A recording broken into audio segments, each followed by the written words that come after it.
Welcome two science talks. അപ്പോൾ ഇന്നത്തെ ക്ലാസ്സിൽ നമ്മൾ അസിമിലേഷൻ ഓഫ് നൈട്രജൻ എന്ന് പറയുന്ന ടോപ്പിക്കാണ് എടുത്തത്. അതായത് നമ്മൾ മിനറൽ ന്യൂട്രീഷൻ്റെ ഭാഗമായിട്ട് നൈട്രജൻ സൈക്കിളൊക്കെ പഠിച്ചിട്ടുണ്ട് അല്ലേ. ബയോളജിക്കൽ നൈട്രജൻ ഫിക്സേഷനിൽ നൈട്രജൻ സൈക്കിൾ പഠിച്ചു. പിന്നെ അതിൻ്റെ കുറേ സ്റ്റെപ്പായിട്ട് നമ്മൾ റൂട്ട് നോഡ്യൂൾ ഫോർമേഷനും നൈട്രജൻ ഫിക്സേഷനും ഒക്കെ പഠിച്ചു കഴിഞ്ഞു.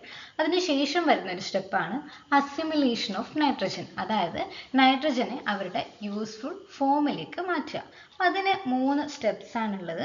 Nitrate assimilation, amino acid synthesis, trans amination.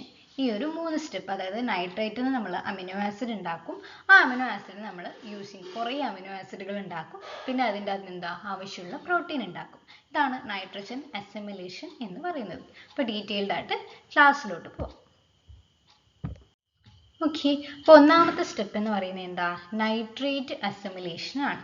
Nitrate assimilation, അതായത് നമ്മൾ ഈ ഒരു നൈട്രജനെ ഫിക്സ് ചെയ്തതിന് ശേഷം ആദ്യം ഉണ്ടാകുന്നത് നൈട്രേറ്റ് ആണ് കേട്ടോ. നൈട്രേറ്റ് എന്ന് പറയുമ്പോൾ എന്താ അതിൻ്റെ ഫോർമുല? NO3-. അപ്പോൾ ആദ്യം ഈ ഒരു NO3- അതിനെയാണ് നൈട്രേറ്റ്. ഇത് മാറിപ്പോകരുത്. ആദ്യമാണ് എ, ആൽഫബറ്റിൽ എ ആണല്ലോ ഫസ്റ്റ്, അതേപോലെ തന്നെ നൈട്രേറ്റ് ആദ്യം, പിന്നീട് വരുന്നതാണ് നൈട്രൈറ്റ്. അപ്പം ആദ്യത്തെ ഒരു സ്റ്റെപ്പ് എന്ന് പറയുന്നത് നൈട്രേറ്റിനെ നമ്മൾ റിഡ്യൂസ് ചെയ്തിട്ട് നൈട്രൈറ്റ് ആക്കി മാറ്റും. അതായത് ഒരു ഓക്സിജനെ ഒഴിവാക്കണം, NO2- ആക്കി മാറ്റും. NO3- NO2- ആക്കി മാറ്റും. ആരുടെ പ്രസൻസിലാ? നൈട്രേറ്റ് റിഡക്റ്റേസ് എന്ന് പറയുന്ന എൻസൈമിൻ്റെ പ്രസൻസിൽ. ഈ ഒരു എൻസൈമിൻ്റെ അകത്ത് എന്തൊക്കെയുണ്ട്? മോളിബ്ഡിനവും ഫ്ലാവോ പ്രോട്ടീൻ ആയിട്ടുള്ള ഒരു എൻസൈമാണ് നൈട്രേറ്റ് റിഡക്റ്റേസ് എന്ന് പറയുന്നത്. അപ്പോൾ ഒന്നാമത്തെ സ്റ്റെപ്പ് അതാണ്. അതിന് ശേഷം എന്താ? ഈ ഒരു നൈട്രൈറ്റിനെ നമ്മൾ എന്താക്കി മാറ്റും? അമോണിയാക്കി മാറ്റും. ഓക്കെ, നൈട്രൈറ്റിനെ അമോണിയാക്കി മാറ്റുന്നത് നൈട്രൈറ്റ് റിഡക്റ്റേസ്. ഈ ഒരു നൈട്രൈറ്റ് റിഡക്റ്റേസിൽ മോളിബ്ഡിനം കാണുന്നില്ല, അയൺ, കോപ്പർ, പ്രോട്ടീന് മാത്രമേ ഉള്ളൂ. ഓക്കെ, അപ്പോൾ ഇതാണ് നൈട്രേറ്റ് അസിമിലേഷൻ എന്ന് പറയുന്ന 2 സ്റ്റെപ്പുകൾ. ഒന്നാമത്തെ സ്റ്റെപ്പിന് നമ്മൾ നൈട്രേറ്റ് റിഡക്ഷൻ എന്നും രണ്ടാമത്തെ സ്റ്റെപ്പിന് നൈട്രൈറ്റ് റിഡക്ഷൻ എന്നും പറയും. ഇനി ഈ 2 പ്രോസസ്സും ലൈറ്റിൻ്റെ പ്രസൻസിൽ ഫാസ്റ്റർ റേറ്റിലായിരിക്കും നടക്കുന്നത്. ഓക്കെ, ഇത്രയേ ഉള്ളൂ നൈട്രേറ്റ് അസിമിലേഷൻ എന്ന് പറയുന്ന പ്രോസസ്സ്.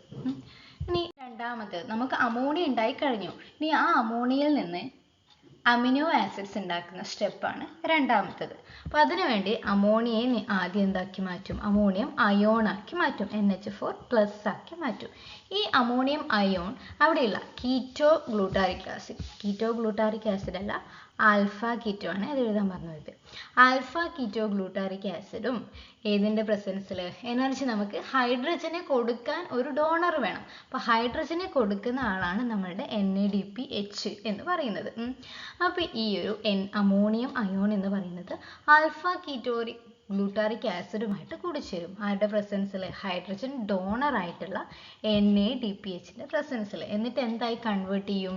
ഒരു അമിനോ ആസിഡായിട്ട് കൺവേർട്ട് ചെയ്യും. അതായത് ഇവിടെ ഒരു ഗ്ലൂട്ടാമിക് ആസിഡ് ഉണ്ടാകും. ഹൈഡ്രജൻ പോയതിന് ശേഷം ബാക്കി എന്തേ ഉണ്ടാവുള്ളൂ? NADPയും പിന്നെ ഒരു വാട്ടർ മോളിക്യൂളും ഉണ്ടാകും. ഒരു ഗ്ലൂട്ടാമിക് ആസിഡാണ് അടുത്തതിൽ ഉണ്ടാകുന്നത്. ഈ ഒരു ഗ്ലൂട്ടാമിക് ആസിഡിന് എന്തുണ്ടാകാം? ആവശ്യമുള്ള പ്രോട്ടീൻസ് ഡെവലപ്പ് ചെയ്യും. ഓക്കെ, ഈ ഒരു ഗ്ലൂട്ടാമിക് ആസിഡിന് ശേഷം അടുത്ത പ്രോസസ്സ് എന്താന്ന് വെച്ചാൽ ട്രാൻസ് അമിനേഷനാണ്. അതായത് ഇവിടെ ഗ്ലൂട്ടാമിക് ആസിഡ് ഒരു അമിനോ ആസിഡ് മാത്രമേ ഉണ്ടായിട്ടുള്ളൂ. ആ ഒരു ഗ്ലൂട്ടാമിക് ആസിഡിൽ നിന്ന്, ഗ്ലൂട്ടാമിക് ആസിഡിനാണ് GA എന്ന് പറയുന്നത്, അതർ അമിനോ ആസിഡ്, വേറെ പല അമിനോ ആസിഡും ഉണ്ടാക്കിയെടുക്കുന്നു. അതാണ് ട്രാൻസ് അമിനേഷൻ എന്ന് പറയുന്നത്. ഇനി ആ അമിനോ ആസിഡിൽ നിന്നും ബാക്കിയുള്ള പ്രോട്ടീൻസ് ഒക്കെ ഉണ്ടാക്കും. ഈ പ്രോട്ടീൻ എന്ത് ചെയ്യും? ആവശ്യത്തിന് വേണ്ടിയിട്ട് യൂസ് ചെയ്യും. ഇനി ഒരു GAൻ്റെ അകത്തുനിന്ന് അതർ അമിനോ ആസിഡ് ഉണ്ടാക്കുന്ന ആ ഒരു പ്രോസസ്സ് സെറ്റെക്സിനൊക്കെ ഭയങ്കര ഇമ്പോർട്ടൻ്റ് ആയിട്ടുള്ളൊരു ടോപ്പിക്കാണ്. GS ഗോഗാർഡ് പാത്വേ എന്നൊക്കെ പറയും.